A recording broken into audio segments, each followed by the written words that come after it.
आपल्यासोबत अंकिता पाटील आहेत, आपण त्यांच्याशी बातचीत करूयात. ताई, अखेर आज निर्णय घेण्याची वेळ आली, काय आली, कसं तुम्हाला वाटतं?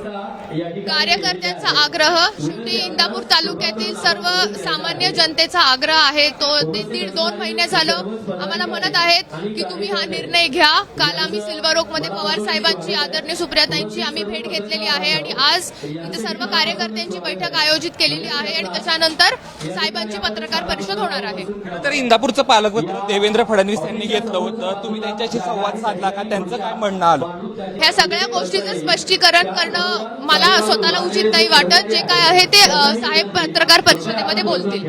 2009 असेल, 2014 असेल आणि 2019 साली तुमच्या पाठीत खंजीर खुपसला असे तुम्ही लोकसभेवेळेस म्हटलं होतं. आता ही तीच भावना आहे तुमची? जसं मी आता म्हटलं की आपण आता कार्यकर्त्यांची बैठक घेतलेली आहे. कार्यकर्त्यांचा आग्रह आहे भाऊंना की तुम्ही हा निर्णय घ्या.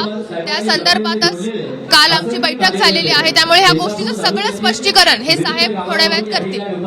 तुमचं भाजयुमोच्या तुम्ही पुणे जिल्हा अध्यक्ष आहात का? तुम्ही राजीनामा दिला आहात का? काय पुढची मागणी? मी माझा भारतीय जनता पार्टी युवा मोर्चाचा अध्यक्षपदाचा राजीनामा, मी आणि माझे सर्व इंदापूर तालुक्यातले जे सर्व सहकारी आहेत, जे माझ्याबरोबर 1 वर्ष झालं कार्यरत आहेत, आम्ही आमचा राजीनामा आज देत आहोत. पुढे कसं बघता एकंदरीत चित्र? आज आम्ही विधानसभेची निवडणूक डोळ्यासमोर ठेवून पुढचे 1.5-2 महिने सर्व आम्ही आमचे युवा पदाधिकारी मोठ्या प्रमाणात कार्यरत राहणार आहोत.